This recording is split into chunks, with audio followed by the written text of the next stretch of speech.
দর্শক, আজকে ডক্টর মোহাম্মদ ইউনূস অন্তর্বর্তী সরকারের প্রধান উপদেষ্টা তিনি একটি গুরুত্বপূর্ণ তথ্য প্রকাশ করেছেন। বলেছেন ৮০,০০০ রোহিঙ্গা ঢুকেছে অতি সম্প্রতি। তাহলে কি দাঁড়াচ্ছে?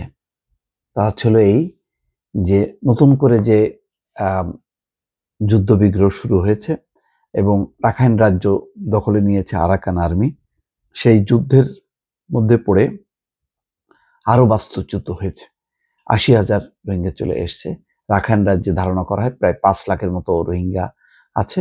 তাদের মধ্যে ইতিমধ্যে ৮০,০০০ চলে এসছে। এই প্রেক্ষিতে ডক্টর মোহাম্মদ ইউনূস আন্তর্জাতিক সম্প্রদায়ের কাছে প্রস্তাব করেছেন যে রাখাইনে একটি নিরাপদ অঞ্চল গড়ে তোলা, যেখানে রোহিঙ্গারা বসবাস করতে পারে।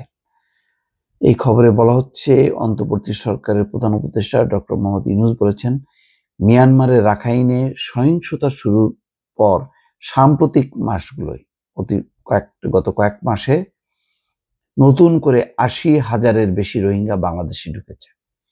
মিশরের রাজধানী কায়রোয় প্রধান উপদেষ্টার সঙ্গে মালয়েশিয়ার উচ্চশিক্ষা বিষয়ক মন্ত্রী ডক্টর জাম্বরি আব্দুল কাদির সাক্ষাৎ করতে গেলে তিনি এই কথা বলেন।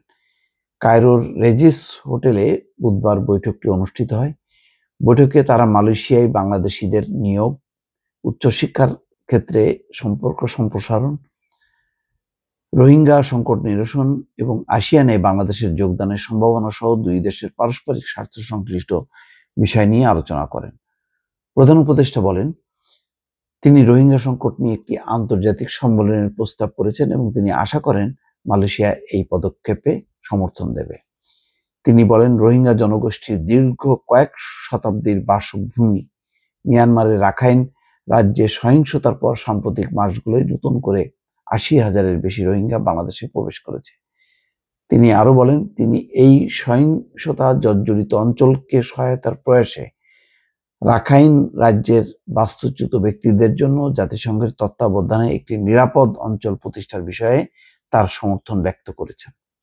বৈঠকে মালয়েশিয়ার মন্ত্রী রোহিঙ্গা সংকট নিরসন এবং আসিয়ানের সেক্টরাল ডায়ালগ পার্টনার হিসেবে বাংলাদেশের অন্তর্ভুক্তি সহ বিভিন্ন বিষয়ে তার দেশ বাংলাদেশকে সহায়তা অব্যাহত রাখবে বলে জানান। তিনি বলেন, আমরা বাংলাদেশের সঙ্গে আরো ঘনিষ্ঠ সম্পর্ক স্থাপনের অপেক্ষায় আছি। প্রধান উপদেষ্টা D8 সম্মেলনে যোগ দিতে গতকাল স্থানীয় সময় বেলা 11টায় মিশরের রাজধানী কায়রোয় পৌঁছান।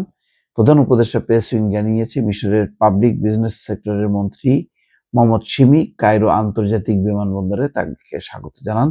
পরে ডক্টর ইউনূস মন্ত্রীর সঙ্গে সংক্ষিপ্ত বৈঠক করেন।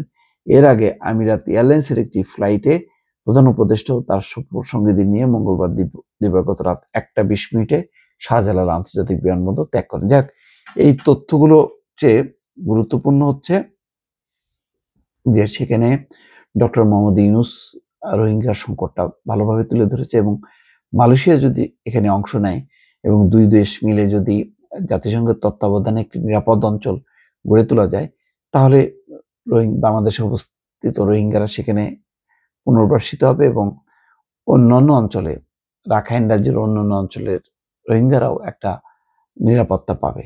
এই বিষয়টি হয়তো জোরালোভাবে ভূমিকা রাখতে চান ডক্টর মোহাম্মদ ইউনূস এবং সেই লক্ষ্যে তিনি বক্তব্য দিচ্ছেন। দর্শক, ভালো থাকবেন। আল্লাহ হাফেজ।